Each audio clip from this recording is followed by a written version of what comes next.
Welcome to the Time Management Podcast with me, your host, Abigail Barnes. I'm a productivity coach, global speaker, time management author, and award-winning entrepreneur on a mission to share the 888 formula with the world and to remind you that it's your time.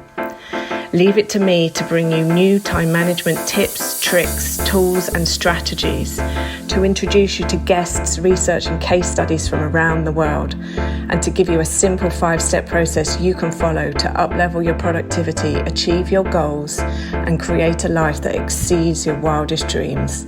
I'm so excited that you're here, so let's get started.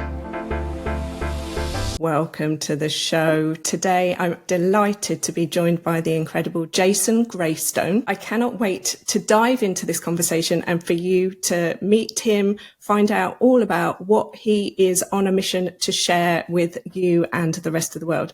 Jason, welcome to the show. Oh, thanks for having me. Happy to be here. Let's get started and dive straight in. Who is Jason Graystone in a nutshell? An investor. I've been investing since I was 22 years old. And entrepreneur. I was in a position at 29 years old where I didn't have to work anymore. And these days I help people achieve what I believe to be true freedom, what everyone seems to be looking for. I'm a YouTuber, podcast host, all the things that you have to be these days if you want to get your message out to people. I'm so excited to unpack this. Let's start with what your relationship was like with time growing up. I grew up with a single parent until my mum met my stepdad at 6 years old. My dad had left before I was born. We lived on a council estate in South London called Hatfield Mead. We were very poor. I had a great perception that there was a lack of security in my life. That seemed to be missing. Stable father figure, stable finance, all the rest of it. We were constantly in the darkness because the electricity had run out, bailiffs knocking on the door, all that kind of stuff. Hide behind the sofa from the bailiffs knocking on the door,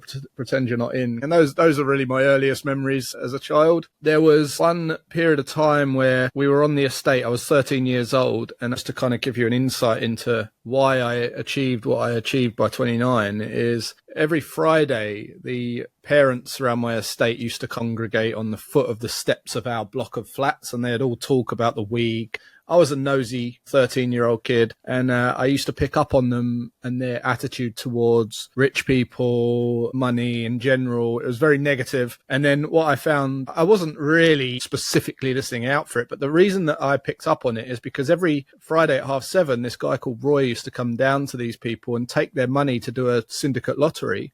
And for the next 10 minutes, all of their faces would light up. They'd be talking about how amazing it would be and all this. And I remember just being confused, thinking, is money good or bad? Like, do you want it or not want it? You know, and it was confusing. But coincidentally, that year, I wanted to get this BMX bike for my 14th birthday. I said to my mum, look, I really love this bike. She said, we can't afford it, but if you somehow make half of the money, we'll pay you the other half. And I started washing cars around our green on our block of flats. And on the first day, I got £7. It was £5 plus £2 tip. And that night, I was showing my friend, I'm going to get this bike in no time. This is great.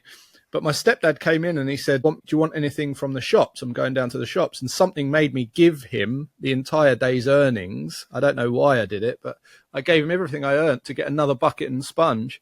And the next day, my friend helped me and we did 4 cars. And within 4 weeks, I had 4 friends washing all the cars, and I wasn't washing cars. I was just doing more of the fun stuff. I was knocking on the doors, getting the money, making the sales, making sure everyone was happy. And I just remember those 2 events in my childhood made me realize that actually, if you use money the right way, it's a piece of a puzzle that can help you do more inspiring stuff and still get the things that you want if you're just willing to sacrifice that delegation, that automation, that system, invest in an asset. And although I didn't know what an asset was back then, something just made me have an appreciation for how you use money. And I realized that the people moaning about money on the estate mustn't be using it properly, because it's actually a phenomenal tool. From that point on, I took that knowledge and that philosophy into work and my businesses and here. Loving this. Thank you so much for sharing. It really is reminding me of a phrase that I started saying, and I don't know where it came from, but time buys money, money buys time. They're married, and we are chasing money and then forgetting about time and chasing time and forgetting money. And some people are time poor, some people are money poor, some people are time rich, some people are money rich. And it's so interesting. And I'm loving that we get to have this conversation today. What I'm really hearing is that you started to see time differently from the age of 7. And I read somewhere that you wrote, I believe that everyone deserves to live an inspired life. Time is our most valuable asset. When we are free and able to focus on meaningful work, we naturally become better human beings. We become more supportive, more caring, more loving, more giving. And your goal is to help people to become financial masters so that they can build wealth to the degree that allows them to experience everything that they need for themselves and their loved ones, but also to leave a lasting legacy for the generations to come. Jason, where on earth did this goal and drive come from? You touched on it there when you said about there's different kind of riches. There's different people who have lots of money, but they're unhappy, all this kind of stuff. There's a great quote that says, when you value your time more than your money, you end up with plenty of both. And over the years, what I've witnessed is people born into wealth. They've got all the money in the world to do whatever they want, go anywhere they want. But because they're lacking that mental freedom, they don't know who they are. They've got no purpose, no drive. They don't actually know what lights them up, and they turn to drugs, alcohol. They try to make up for that void of their own mental freedom. On the same hand, I've seen people who are great at earning money, entrepreneurs. They're really great at bringing in lots of money, but they have no money. And they are on this stressful hamster wheel of making sales, but because they're not managing it properly, they don't really ever feel free. I know people who have really well-paid jobs, but because they don't have the mobility freedom, the location freedom, or the task list freedom during their day, meaning that some of the tasks that they're doing, they're just not inspired to do. They don't feel free because they're trapped in an office. And then I know people who are really spiritual. They know themselves inside out. They can go wherever they want because they've built a job or a vocation around their true purpose, but they don't earn the money. And then if you don't earn the money, you can't buy time into the future should you need to. So if you wanted to stop, or you needed to stop, or you became injured, touch wood that you don't, but it's nice to have that cushion there so that you know that you can slow down if you need to, or if you need to tend to a loved one or something like that. So there's 3 pieces of the puzzle, which are mental freedom, knowing who you are and knowing what you're here for this very short time on the planet, and having goals that are aligned to what you truly find meaningful, so that when you are working on that stuff, you can make a real big impact. You're energized. You don't need motivation. You're 10 steps ahead of anyone else. And then the mobility freedom is being able to build an income, build a vocation, build a job or a business that is an extension of you, being able to optimize your daily tasks to suit the extension of who you are as a person so that you feel like you're not working. And then the final piece is financial freedom, which is how much time you can buy into the future should you have to stop today. Should your income stop today, your vocational income, how long could you survive for? And how many leverage streams of income have you got coming in to cover that, to buy more time into the future? So those 3 things are all measurable, and there's strategies to work on all 3 of them. And when you work on all 3 of those things, you feel complete freedom. It's not like you're slave to one. I believe if you're missing one, and most people are missing one or more, you'll never be free. You'll never have the total feeling of freedom. What is a financial freedom score? Your financial freedom score is essentially how much time you can buy into the future. It's a really simple formula. If you add up all of your liquidity, your liquid assets, your cash, your savings, any amount of cash that you could get your hands on within a click of a button in 2-3 days maximum, that's what I consider liquid. If you add all of that up and divide it by your living expenses, you will get a figure. And that figure will be how much time you can buy into the future. And if that is 1 month, which it is for most people, 1.1 month is the average.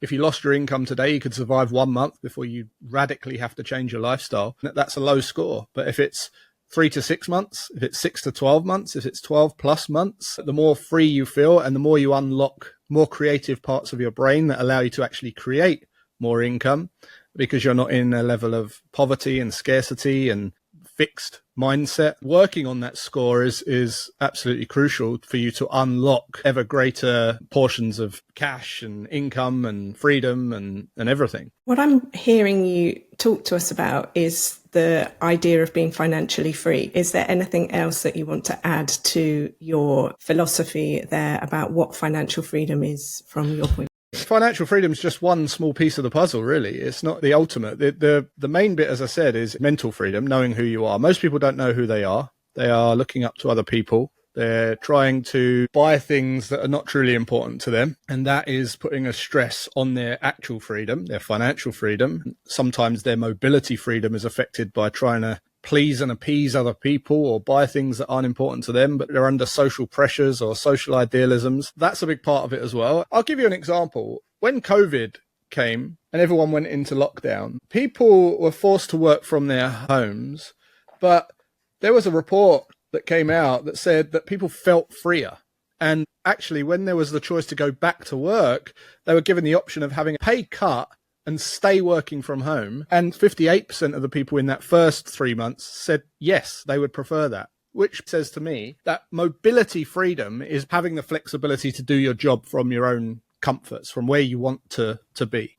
So the financial wasn't as important as the mobility freedom. The mobility freedom comes from being able to organize and structure your day in a way that suits you best, meaning you're working on your highest value tasks, the things that are most important to you, and then you're either delegating the other bits and pieces. There's a great book by Tim Ferriss called 4 Hour Workweek. The first half of the book is teaching you how he persuaded his boss to work from home. Well, COVID solved that problem for most people. So you don't have to read the first half of the book. But the reason he wanted to work from home is so that no one could see what he was doing.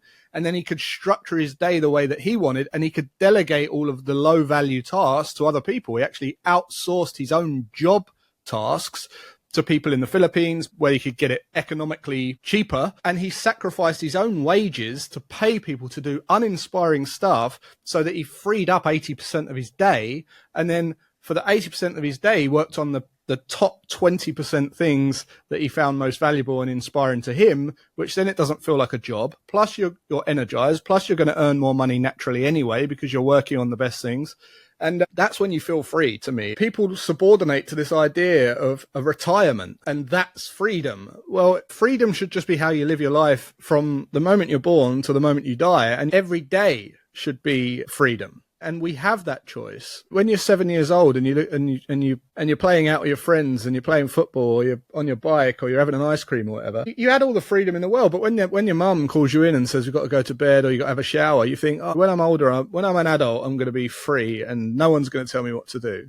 And then you watch people become adults and they become further and further away from freedom and further away from who they really were at 7. Which is who they truly are. The reason they go further and further away is because they subordinate to other people's poor advice that doesn't suit who they want to be as a person. They take poor strategies. They look up to other people. They try and please and appease other people. They get into social pressures, social idealisms. And then before you know it, they thought they'd be here, but they're down here. And now they've got to get back here somehow. And now there's a panic that sets in, particularly around the late 30s. Mid-40s, that's where I see it most. And then people start to try and reverse engineer their life to do something they always wish they did. And if only they'd just done that from day one, they wouldn't want to escape anything. They'd just be happy doing it for the rest of their life. And it doesn't feel like work. Freedom is really about knowing who you are, building an income around who you truly are, and then managing the income wisely so that you can buy time and build wealth. That's really it in a nutshell. Jason, this conversation is mind-blowing for so many reasons. First of all, I feel like we all need a Jason Graystone in our lives. And had I had this conversation with you when I was 7, I feel like my life would have been totally different. I'd be doing the work I'm doing right now decades ago. However, we all have a journey to lead and a story and a path to get to where we are. And on that note, feeling like we all need a Jason to listen to give us this pep talk every single day. You're the host of the Always Free podcast. And now, excitingly, you are the author of Always Free, your brand new book. Can you talk to us a little bit about the book, what inspired you, why you decided to write it, and what the reader can take away from reading this book? Absolutely. Yeah. So look, you just mentioned about you kind of have to go on a journey before you appreciate things. It's all well and good saying at 7, you could tell a 7-year-old this information. They won't listen. It's like telling a kid not to touch a candle because it's hot. Well, that's theory to them until they actually touch it, and then they get burnt. And then it's like, oh, right. Okay. I'll listen now. I won't do that again. So you do have to go through experiences to appreciate things. But the difference is understanding that you are going to get bombarded with opinions, idealisms, two sides of the coin. You're going to have strategies forced upon you based on other people's values and agendas. And the best skill you can learn as a child is to take both of those pieces of information and synthesize that paradox and align the pinch of salt information from here and the pinch of salt information from here and align it with where you want to go in life, who you want to be in life, what's important to you in life, and remembering what energizes you and what you actually want to do in life. And then every piece of information or advice or strategy that you get given, just know already that that's worked for them, but it might not be the best for you. I'd quickly give you an example before I talk about the book. When I learnt to drive, I asked my stepdad, should I drive in an automatic or a manual? How should I learn? And he said, learn in a manual because that's the best. That's the best thing. You will be able to drive both. And that was what he was taught, and he loved driving and all this kind of stuff. I took his advice without questioning it. It took me longer to learn because it was more difficult. I spent more money on lessons because it took longer because it was more difficult. As soon as I passed my test, I bought an automatic car. I've always driven automatic cars because I hate driving. And now I don't have any cars. And every car out there is automatic. They're all going automatic. We're going into Teslas and all the cars are going electric and automatic. Had I just questioned it a little bit and gone, well, I don't really like driving. I don't really want to fit in with that. I would be a bit less resentful. And although that's a tiny little example, that on a mass scale, decisions every day that we make, that adds up and compounds. And you're going to be one hell of a resentful person if you end up somewhere in your life because you've made all these decisions without questioning them and aligning them to who you truly are. That's how we end up very resentful, full of guilt, full of shame, full of what ifs. And to me, that's my biggest fear. I started writing this book in 2018. The reason I started writing it was because I was not doing much. I was at home every day. I started networking with a lot of entrepreneurs, and the conversations that I was having with entrepreneurs, they were fascinated with me and what I was doing, and I wasn't really doing anything. They had all these fantastic and amazing businesses. Anyway, the more conversations that I had with them, it transpires that all they really want is choice. One day to wake up and go, do you know what? I don't want to go and write emails today or do a sales page. They wanted some breathing room. That's really all it boiled down to. And I started asking them questions about what they did, and they'd talk about burnout. And I was like, well, burnout, surely that happens when you're trying to do something that you're really not energized to do. Because for me, the days aren't long enough. Like every night I go to bed and I'm like, oh, I really don't want to have to go to bed. I don't want to go to bed. I wish we didn't have to sleep because I don't want the days to end. I love it. I want to enjoy as much of this as possible. So I was seeing that, and then I was seeing how they were managing their money, and then I was seeing them trying to impress people. And I wrote down everything I'd done and everything I believed from age 21 or 22 to 29, which is when I replaced my income with my financial freedom income. And I started talking to them about it, and I could see their eyes light up. I could see them come alive. So I started sharing this stuff on a newsletter, got fantastic reviews. Then I shared a podcast, and that's when the podcast went to #1 in 24 hours in 3 categories, and got hundreds of heartfelt reviews. And it was that point that I thought this information is missing. It's important information. I believe that this is what people want. So I started writing the book, and the book took me 7 years to finish. But now it's out on the 24th of July. It will be out for everyone to go and enjoy. That is so incredibly exciting, and just goes to show that it is a journey for all of us. And in one area, we're an expert, and in another area, we're a student. So I think that the real message there is to remember that we're all students in this life and to enjoy the journey. And You've actually given me a really interesting perspective, because obviously we all compare one thing to another, although we know we shouldn't. We just do. Mm-hmm. It's how we've been raised. It's society. It's our brains. And ultimately, you're saying that we really need to get to a place of looking at yourself and looking at your journey and loving that for yourself. However, I'm looking at you, hearing you talk about your journey and thinking, actually, you played your role and are in the position you're in. I played my role and am in the position I'm in. No position is better or worse. They're just positions. It's just the game. And I feel like I'm really picking up from you. You enjoy the game. You don't want to go to bed. I'm kind of the same. And Jason, after this, we need to have a conversation about human design, because I really am fascinated to know what your human design is and what kind of overlay that has had in everything. But I love, love, love it. Sure. It does pay to compare yourself to some people, because normally it's the things that you're not happy with in yourself. So if you're really overweight, you should compare yourself to someone who's fit.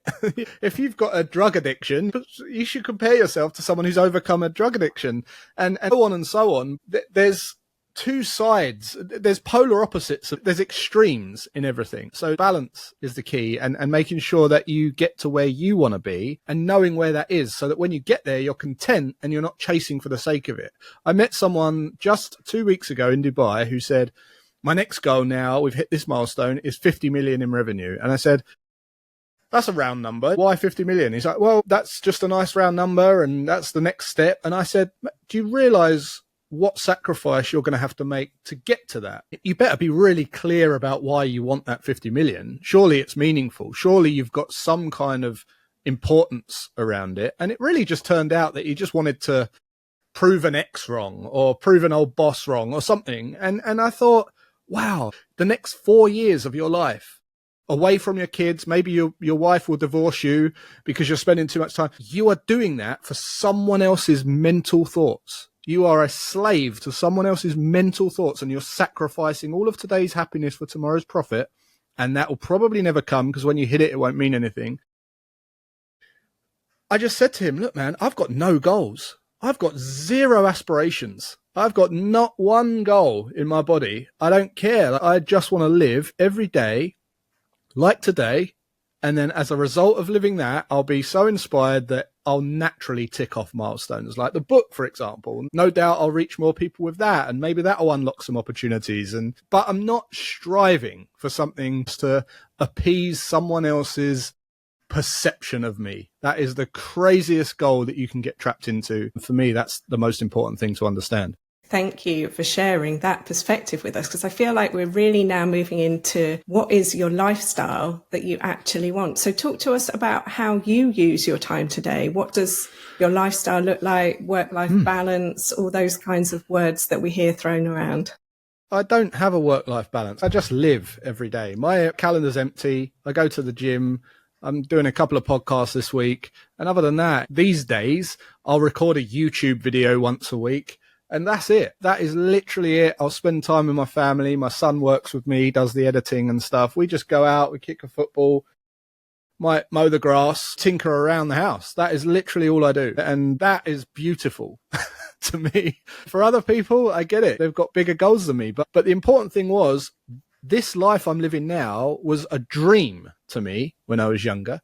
So it's important that I knew that when I hit that dream lifestyle, I appreciate it. And if I do ever want to hustle again and go again, I can. But at least I'm really content, because I'm now living the life that was a dream. And I don't think people give themselves enough credit. They're hard on themselves. There's always the next thing. They chase. Today, you are living a life. You've overcome things. You've survived things. You've learnt things that you could never be taught in any school. And yet you're here, and you would have dreamed of this life maybe just a few years ago, or other people dream of the life that you're living now. So just give yourself some credit and exercise some gratitude for who you are. Oh, I love that. Such a great reminder. I was thinking about gratitude this morning and how grateful I am as well. I've heard you talking on this podcast and before about these high value tasks and low value tasks. Can you just dive into that and explain it so that we can take a practical, actionable strategy away from this conversation and implement it straight after listening? For sure. The best thing you can do in your work and your personal life to move yourself towards freedom is to do a time study. So a time study is basically where you've got 168 hours in a week. You're probably asleep for about 30% of that. But for every hour that you're awake, or every half hour, or every 15 minutes, depending on how granular you want to get about this, set a repeated alarm to go off on your phone or your alarm clock or your computer. And every 15 minutes or every 30 minutes or every hour, every time it goes off, just note down the category of what you was working on. Was it admin? Was it cleaning? Was it school run? Was it toiletries? Whatever it might be. And write it down. And then after the week, you'll have really solid data. You'll have a heat map of how you spend your time, and it doesn't lie. That will slap you in the face. And if you're scrolling for 3 hours, 4 hours a day on TikTok or Instagram, that'll be there. And then what you've got is a real truthful list of how you spend your time. You can then start to prioritize from 0 to 10 what you love to do most and what you feel you have to do and what you hate doing most. And you can prioritize them and score them. And what you'll usually find for most people, they spend 80% of their time doing the things that they don't really enjoy. And they spend 20% of their time doing things that they love, maybe even less, maybe 10% of the time doing things that they really love. There's going to be 1, 2 or 3 things that you would love to do every day, even if you weren't being paid. But because you've got this priority list now, what you can do is start to prioritize delegating each of the uninspiring things. You work out how much it would cost to replace them, and you start to put in a priority list of delegating that thing. If you're doing cleaning, if your goal income is $2,000 a week or 10 grand a week or whatever it might be, and you're doing cleaning, well, you could delegate the cleaning for £15 an hour or whatever it might be, which means it's actually costing you $2,000 a week, because you're doing it. So all of the time that you feel doing cleaning, that's actually costing you the money. It's not actually a case of, oh, if I pay a cleaner, I'm losing that, or I can't afford to get a cleaner. If you can't afford to get a cleaner, you look at what you're losing out on your life. You can't afford your dream life. So you need to start figuring out what are the low value tasks, what's easily delegatable, and start investing in your freedom. So you take your money, you invest in systems, automations, softwares, delegations, and you get all of that uninspiring stuff out until you're left with the things that you would choose to do every day. Because at that point, it doesn't feel like work. Like, it's not work. It's the stuff you would choose to do anyway. And yes, we don't all love everything about every business and everything we do, but if you can start working on it, it's not a binary thing. You can start feeling freer. You can start enjoying life more if you just prioritize your time. As I said, you value your time more than money, you end up with plenty of both. Because what will happen is 80% of your time you'll be doing the things that you love, and you will be absolutely inspired to create. You'll see more opportunities. You'll have your head out the sand. You'll be able to create, put more care and love into your products and services, and you'll be energized. And that energy comes across. People see it in you. They thrive on it, and you'll get more opportunities. It's the magic that happens when you're in that mindset. It's almost impossible not to earn more money and have more opportunities. It's a magical thing. I absolutely love this. This is step 1 of my own 5-step process to turning your time into productivity, is tracking your time, because that data, as you're saying, that you get is what gives you the ability to identify what needs to change. And without that data, we're just BSing ourselves, and we spend so much time in life saying, I don't have enough. If I had this, I would do that. And we don't actually realize what we've got. And I love it when I work with clients and we talk about what they've identified from their 7-day time audits, and people find all sorts of things. And the number one is how much time they spend scrolling on social media. Now, it's not social media's fault that you're scrolling. There is a common denominator in all of the problems in life. And the real hard truth is that once you have that data, you will then be able to see in no uncertain circumstances who that common denominator is. Yeah. Yeah, I ask people all the time, like, what do you have most in your space? And they say, my kids or animals, and I say, but your phone, what about your phone? And they're like, oh yeah, but I look at my phone, that's always on me. No, you look at it because you think that will give you more benefits in that moment in time than doing anything else. And that is your most valuable thing. And they go, wow, it's a hard pill to swallow, because it's like, well, according to this score, you value your phone more than your kids. And they're like, wow, you can't really argue with it because they can't argue against why they've spent that much time with their phone over spending time with their kids. So yeah, it's a harsh truth. Which then also brings me onto this interesting one when you're speaking to professionals and they talk about how much time they spend on their email. And I ask them, is responding to other people's problems your job? I had a boss once who said to me, Abigail, you're amazing. I love what you do, but you spend a lot of your time doing other people's tasks, fighting and fixing other people's problems. And I cannot score you highly enough on your KPIs because you haven't achieved your KPIs. Right. Now, that was a bitter pill to swallow. One of the reasons why I now work for myself, but there we go. Tell us something that you do with your time on a daily basis that you think that most people don't. Be present and enjoy life. That's probably a big one. I think what I'm seeing is that this world is addicted to achievement and accreditation, and it's all really just to show other people. And I'm sitting here watching dragonflies fly around my pond right now, and that to me is amazing, and I could watch that for hours. So I guess just choosing to enjoy the simple things. It sounds really simple, but that's probably one of the things that I get to do and appreciate that most people don't. And another thing is just do on my most important things. So like you can see in my back here, I've got guitars. I like music. I play guitar. I go to the gym when I want, spend time with my kids. And I think that's it. Just work on my own agenda and work on my own freedom. That's probably the rarest thing that you see people doing, for sure. I love this. You talked earlier about gratitude, and then you just mentioned dragonflies this morning. Every time I do a podcast, I get myself into the zone for doing it. And I was watching dragonflies while I was reviewing our question set up for this conversation today. Talk to us about using calculated risks to achieve success. What do you mean by that? I don't think that you can have the life that you want without understanding and using calculated risk. If anyone listening to this has ever been to a seminar, some kind of self-development workshop, or you've gone to see something that you think would be valuable, you've probably got in a car or public transport and you understand that there's a risk associated with getting in your car and going on a motorway and driving in a car, and there are so many crashes per day.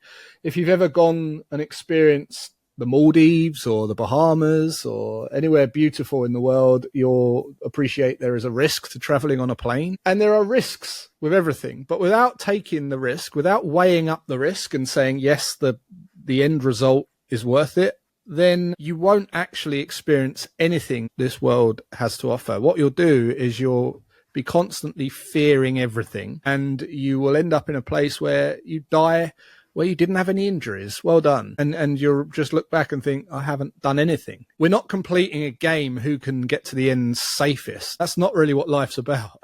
Life's about just enjoying it and the experiences that you need. That's really what you want to be doing. So understanding that there's risks and calculated risks that you're taking, and if you want to experience something, you need to weigh up the calculated risks and just see it for what it is and say, well, how important is it that I achieve that thing? What's the risks that could be there? And then just go for it. I think a lot of the fears that people have, though, are unjustified. You hear this whole thing, oh yeah, I've got a fear of the unknown. You can't, that's impossible. You can't fear something you don't know. That it has to be in your subconscious. If you fear something, it's either something that's happened to you or you've seen happen to someone else in the past, and that could be on a film or to a loved one or to you, that you've labeled as a negative thing, and you're carrying that through in your life, and it's stopping you from going forward. I'll give you an example. Let's just say that you come home one day, you catch your partner cheating, and then you've got a fear of dating, a fear of going out on the dating market again. That was the worst thing that ever happened. You labeled it negative. And now you've got trust issues and you slowly go out and you try and meet people and all the rest of it, right? And then 20 years later, if I ask you, oh, was that a bad thing that happened 20 years ago? You'd probably say, no, it was the best thing that ever happened. It was the best thing that ever happened because now I've met this person, we've had these kids, we've been all these places, I've built this life. So imagine if you could just see it for what it was back then 20 years ago and not take 20 years to dissolve that fear. And I think that's what people don't do. They let these events that have happened in our past, because they didn't see the positives in them at the time. It takes them a long time to see the positives, and that's how long it takes to remove the fear to then take the next step. Whereas if you can practice doing that at the time, this is something I've practiced all my life, especially in investing and trading and all these things, losses, gains. I have to see the bad in the good and the good in the bad as quickly as possible.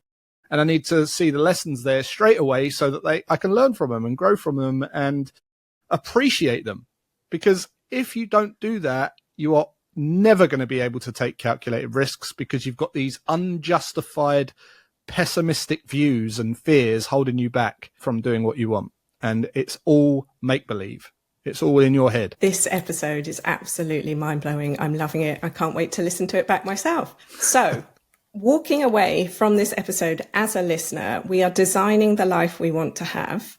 Step number 1, obviously, we need to buy a copy of your book. Step number 2, we need to be tracking our time to find out where it's all going. Step number 3, we need to get really honest and realistic with ourselves about what it is that we want to achieve and why we want to achieve it. Step number 4, I'm really hearing you say, is recognizing that this is a life, this is something that we can all find some gratitude for. And when we start to see life like this, things are going to automatically change. Our priorities will change, our life purpose, which so many people are searching for, will become apparent because living your life is the purpose.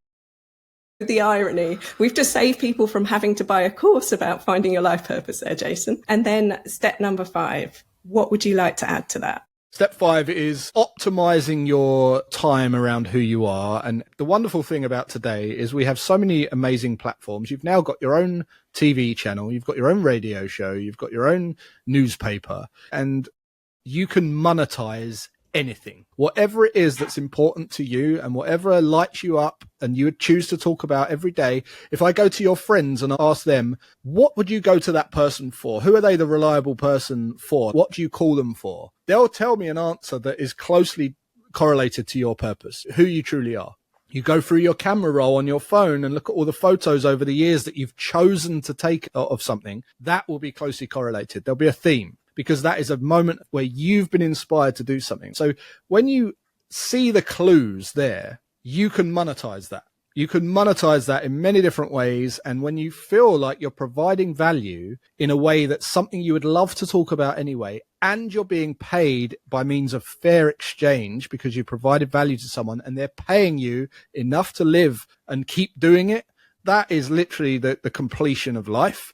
And then the final step would be to manage your money so that you are investing in assets and making sure that you're building up enough of a buffer so that you could stop if you needed to. And that's it. You know, that's really it. So just knowing your numbers, knowing how much your ideal lifestyle costs, how much would you need in the bank to cover a year, 6 months, just enough breathing room to get back on your feet. And that's it. And that's all life's about. And it's not about this end goal of going, oh, I became financially free. That's not really about that. It's about just enjoying every day until you die and having enough comfort there. That's really it. We don't have long enough. 80 years, 90 years, nothing. Incredible. As we're wrapping up this episode, what's a question you haven't been asked that you would have liked to have been asked? I can't think of a question other than where you can get the book. And that is Amazon on the 24th of July. It comes out. So go and give it a read. And if you find it valuable, just send me a message. I'd love to know what you thought about it. Amazing. Where can we find you online and where can we buy the book? You can find me at jasongraystone.com or alwaysfree.com, and you can actually get the book on alwaysfree.com or Amazon after the 24th of July. And yeah, enjoy. Amazing. Jason Graystone, thank you so much for your time, your wisdom, your insights. I feel like we're all leaving this lighter, brighter, and ready to take on the day. Thanks for joining us. I appreciate you. Thank you very much for having me. And until next time, my friends, remember, stay safe, stay well, and it is your time. Thank you so much for tuning into today's episode. If you loved what you heard, be sure to let me know by leaving a review so I can keep the good stuff coming. Come and say hi on Instagram at Success by Design Training, or visit my website successbydesigntraining.com, or connect with me on LinkedIn. Just search Abigail Barnes. Until next time, don't forget, you are amazing and it's your time.